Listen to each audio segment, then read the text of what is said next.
Hello friends, welcome to my channel. स्वागत है आप सबका इस वक्त की लेटेस्ट अपडेट में।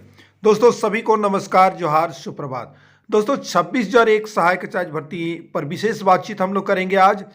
सीटेट वर्सेस जेटेट को लेकर के सुप्रीम कोर्ट से आए डिसीजन के बाद से सीटेट का जो है आगे प्रक्रिया, सीटेट वाले अभ्यर्थी आगे बहुत परेशान है और वो आगे क्या क्या कर रहे हैं, साथ में जेटेट अभ्यर्थी का क्या कहना है, इस वीडियो में हम लोग जानेंगे। दूसरी बात मैं एक चीज़ बता दूं, जेटेट के विरुद्ध जो है काफ़ी षड्यंत्र कर सकते हैं या खुलेआम कर सकते हैं। ठीक है, नियुक्ति रोकने के पीछे इनका कहना है कि अगर सीटेट को मान्य नहीं तो जेटेट का भी नियुक्ति नहीं होनी चाहिए। सहायक आचार्य का विज्ञापन ही गलत है। सहायक आचार्य का विज्ञापन पुनः से इसमें जो जेटेट लेने के बाद पुनः जो नई विज्ञापन आए और 50,000 की भर्ती हो। साथ में जेटेट वैलिडिटी पर एक बड़ा सवाल उठाया गया है। ठीक है, तो सबसे पहला ये बात मैं बता दूं दोस्तों कि राज्य सरकार ये हवाला देते हुए सुप्रीम कोर्ट में वहाँ पे वकील जो राज्य सरकार की ओर से लड़ रही थी सीटेट वर्सेस जेटेट को लेकर, उन्होंने कहा था कि कोरोना के कारण हमने जेटेट आयोजित नहीं किया है, लेकिन राज्य सरकार जेटेट आयोजित करने के लिए प्रतिबद्ध है। यानी जेटेट आयोजित सरकार करेगी, ऐसा नहीं है कि जेटेट आयोजित नहीं करना चाहती है, क्योंकि सुप्रीम कोर्ट के जज द्वारा पूछा गया था कि राज्य सरकार अगर जेटेट आयोजित नहीं लेती है तो सीटेट को मान्य करार देना होगा।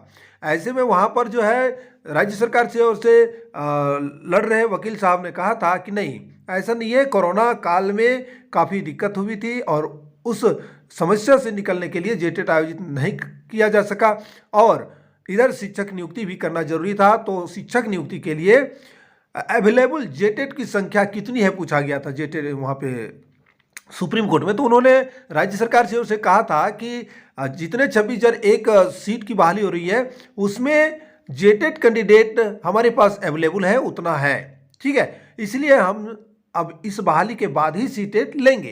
तो एक बड़ा फैक्ट यहाँ पे जेटेट के पक्ष में है, इसलिए सीटेट वाले अगर सुप्रीम कोर्ट भी जाते हैं तो ये भी चीज़ वर्णन है वहाँ पर नियमावली में, ये सुप्रीम कोर्ट का जो जजमेंट कॉपी है उसमें, इसलिए सीटेट को यहाँ पर भी मात मिलने वाली है। हालांकि सीटेट अपना जो है अधिकार पाने के लिए आगे बढ़ेगी। अब सीटेट के पास, यहाँ मैंने थंबनेल में लिखा है दोस्तों, सीटेट के दोनों हाथ में लड्डू, इसलिए लिखा है दोस्तों सीटेट केंद्रीय विद्यालय में भी जा सकते हैं और इधर सीटेट जो है स्टेट में भी मांग कर रहे हैं। तो अगर इनको सहायक आचार्य में भर्ती का मौका मिलता है तो इनके हाथ में दोनों लड्डू के बराबर हुआ। अब रह गया कि भाई साहब यहाँ पर जेटेट को तो सिर्फ और सिर्फ स्टेट लेवल पर मिल रहा है मौका, तो इसलिए यहाँ पर एक प्रकार से कहा जाए कि सीटेट के दोनों हाथ में लड्डू के बराबर है। अब हम लोग इस बात को छोड़ते हैं क्योंकि अभी सीटेट वर्सेस जेटेट को लेकर सुप्रीम कोर्ट के जजमेंट के अनुसार जो है सीटेट अब झारखंड सहायक आचार्य भर्ती से बाहर है। यानी अब ये दोनों हाथ में लड्डू वाला कहानी अभी तत्काल इनके पास नहीं है और आगे देखते हैं। और अच्छा, ये पॉइंट पर हम लोग बात करेंगे जेटेट की वैलिडिटी। जेटेट वैलिडिटी पर इन्होंने क्या कहा है, तो भैया आइए हम आपको एक सर्टिफिकेट दिखाते हैं। देखिए, ये है झारखंड अधिविद्य परिषद रांची का सर्टिफिकेट। ठीक है, कौन सा सर्टिफिकेट? जेटेट। जेटेट का सर्टिफिकेट है और ये आप देखेंगे तो ये आपको नजर आएगा 2016 का सर्टिफिकेट है। कोई भी चीज़ हो उससे कोई दिक्कत नहीं है। बात यहाँ हम लोग करते हैं दोस्तों, देखिए यहाँ पे नीचे आ जाइए, देखिए ये पॉइंट पर उन्होंने ये किया है, देखिए note this certificate is valid for 5 year. ठीक है, from the date of issue. और आगे लिखा हुआ है the candidature has been decided. देखिए यहाँ पे आपको पढ़ के सुनाते हैं, the candidature has been decided on the basis of information. थोड़ा सा मैं छोटा कर देता हूँ यार, इधर उधर करने में पढ़ने में दिक्कत होती है। तो candidature has been decided on the basis of information furnished by the candidate in the online application form. Validity on this certificate will be subject to be fulfillment of all eligibility criteria. आगे लिखा हुआ है including but not limited to the condition of passing the required teachers training examination final on or before, यहाँ पे लिखा हुआ है 11 March 2017। देखिए 11 March 2017 as per JAC advertisement 47/2016 and verification of the same by the employer. Employment can not be claimed as right on basis this certificate as it is only an eligibility. देखिए eligibility test, यहाँ कहना है कि ये मात्र और मात्र पात्रता परीक्षा है, इस पे कोई भी कैंडिडेट जो है नियुक्ति के लिए सरकार को बाध्य नहीं कर सकती कि यही सर्टिफिकेट से मेरी शिक्षक नियुक्ति हो जाएगी। ठीक है, मेन पॉइंट है ये 5 ईयर का। ठीक है, this certificate is valid for 5 year from the date of issue. अब मैं बता देना चाहता हूं दोस्तों कि नियमावली सरकार, राज्य सरकार ये बदल सकती है, क्योंकि एक प्रकार का ये जो है सर्टिफिकेट है, ये जो है लाइफ टाइम हो सकता है, ये राज्य सरकार के पास अधिकार है। तो ये सीटेट वाले अगर इस बात को उठा रहे हैं तो ये यहाँ पर हार जाएंगे। ठीक है, इस सर्टिफिकेट को लेकर के अगर मुद्दा हाई कोर्ट चाहे सुप्रीम कोर्ट ले जाएंगे तो ये वो हार जाएंगे। क्यों? क्योंकि बीएड को भी लेकर के आपका नया नियम आया था, जिसमें बीएड को 2 वर्ष का किया गया था, पुनः 1 वर्ष का किया जा रहा है 2026 से।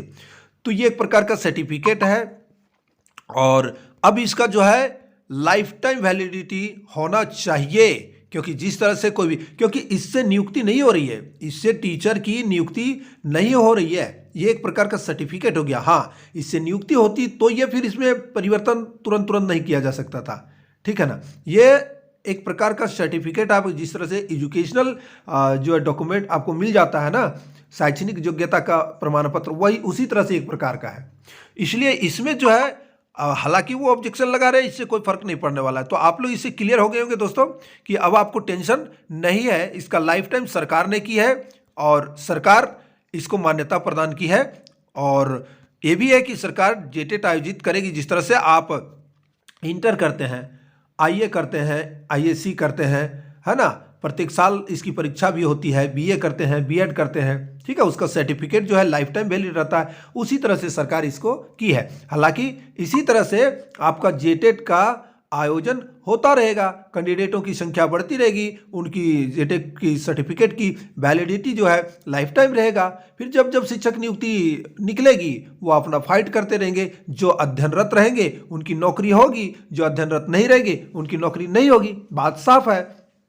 हालांकि जो पहले नियम था 5 ईयर, वो भी अच्छा ही था, क्योंकि इससे क्या है, नए नए कैंडिडेटों को मौका मिलता। ठीक है, ये बहुत बढ़िया था, लेकिन इस चीज़ को राज्य सरकार ने हटा दिया। अब क्यों हटाया, राज्य सरकार ही जानेगी। तो आगे दोस्तों आप हमारे चैनल से जुड़ जाइए, जानकारी आपको जो भी होगा लेटेस्ट आपको देते रहेंगे। फिलहाल आपको टेंशन नहीं लेना है, जेटेट सीटेट की लड़ाई है और ये अपने अपने हक और अधिकार की लड़ाई लड़ रहे हैं। कोई गलत नहीं है, ना जेटेट यहाँ पे गलत है, ना ही सीटेट वाले गलत है, क्योंकि राज्य सरकार ने जो 8 वर्षों में जेटेट आयोजित नहीं किया, इससे भारी क्षति सीटेट कैंडिडेट को हुआ। हालांकि वो सीटेट कैंडिडेट नहीं कहा जा सकता है, क्योंकि वो झारखंड के वैसे कैंडिडेट हैं जिन्होंने जेटेट पर भागीदारी नहीं ले पाया और इसके कारण वे सीटेट फॉर्म भरे और सीटेट पास करके वे अपने सर्टिफिकेट प्राप्त करके रखे हैं। इसलिए सीटेट कैंडिडेट कोई दूसरा नहीं है, मेरे झारखंड के जो है मूल निवासी हैं। कुछ बाहर के होंगे, वो सरकार के, वो तो उसके लिए क्राइटेरिया निर्धारित किया गया है। इसलिए मैं सीटेट को भी यहाँ पे गलत नहीं बोलता हूँ। सीटेट कैंडिडेट बिल्कुल हमारे झारखंड के, इन्हें मौका नहीं मिला है और इनको मौका मिलना चाहिए था, एकदम बिल्कुल मिलना चाहिए था इनको। ये देखिए, आप जेटेट अभ्यर्थी जो भी सोचे भाई, आप जेटेट अभ्यर्थी जो भी सोचे, झारखंड में जेटेट होना चाहिए था। अच्छा, एक बात ये भी आप गौर करें, आप एहसास करें, क्या झारखंड के लोग जेटेट जो वैसे अभ्यर्थी क्या जेटेट का आयोजन के लिए पहले से नहीं सोच रहे थे? ये बताइए जरा। अभी तो जेटेट को सहायक आचार्य में मौका मिला वो अलग बात है, लेकिन जेटेट तो चाह रहे थे, यहाँ के अभ्यर्थी झारखंडी जो है वो चाह रहे थे कि जेटेट का आयोजन हो, हम भी जेटेट पास करेंगे, उसके बाद शिक्षक की नियुक्ति निकले तो हम भी इसमें भर सके और अपने जीवन यानी लाइफ का भविष्य को सुधार सके। ये सभी की चाहत होती है दोस्तों। तो सीटेट अभ्यर्थी बाहर ही नहीं है, कुछ है जो जिन्हें मौका, लेकिन उसके साथ तो कंडीशन लागू किया गया था। तो उस कंडीशन के तहत सीटेट अभ्यर्थी जो है, जो झारखंडी मूल निवासी हैं, उनके लिए तो यहाँ पे थोड़ा सा नहीं कह सकते हैं, 100% गलत हुआ है झारखंड में। हालांकि सरकार का कहना है कि हमारे पास शिक्षक नियुक्ति के लिए अवेलेबल जेटेट पास कैंडिडेट है, लेकिन फिर भी एक जेटेट का आयोजन मांग रहा था शिक्षक, क्योंकि जब उतना दिन से नियुक्ति नहीं हुई तो एक जेटेट का आयोजन बीच में मांग रहा था। जेटेट होने के बाद आप 26,000 ही क्यों ना ले रहे हैं भर्ती, कोई बात नहीं, या फिर आप 50,000 एक बार ले लीजिए, कोई दिक्कत नहीं था। तो यहाँ पे किसी को कोई परेशानी नहीं होती। तो तकलीफ तो है संसार में, देखिए ये नियम के संगत जो कहा जाए तो ये उनको अधिकार मिल जाता, आज उनको तकलीफ नहीं होती, जो उनके दिल में दर्द पहुंचा है वो नहीं होती। हालांकि इस वक्त जेटेट अभ्यर्थी ने सुप्रीम कोर्ट में जो सीटेट के जेटेट अभ्यर्थी जो अपनी मांग को लेकर गए हैं सुप्रीम कोर्ट, वो भी अपना अधिकार के लिए ही मांग के गए हैं, और सीटेट वाले भी अपने अधिकार की ही मांग कर रहे हैं, ठीक है ना। तो अपने अपने जगह पर जो है दोनों ही ठीक है दोस्तों, कोई भी मैं किसी के बारे में बुरा नहीं बोल सकता हूं। हालांकि हमारे चैनल से जेटेट सीटेट की जो है थोड़ी बोड़ी जो है देखिए यहाँ पे तो आलोचना होगी ना दोस्तों, जब ये मैटर आता है तो आलोचनाएं होगी, आप आलोचना से डरे नहीं। किसी के पक्ष में मैं ये बात नहीं करता हूं कि ये बुरे हैं चाहे भले हैं। जय हिंद दोस्तों, हमारे चैनल से जुड़ने के लिए सब्सक्राइब कर लीजिएगा, साथ में बेल आइकन को प्रेस कर लीजिएगा।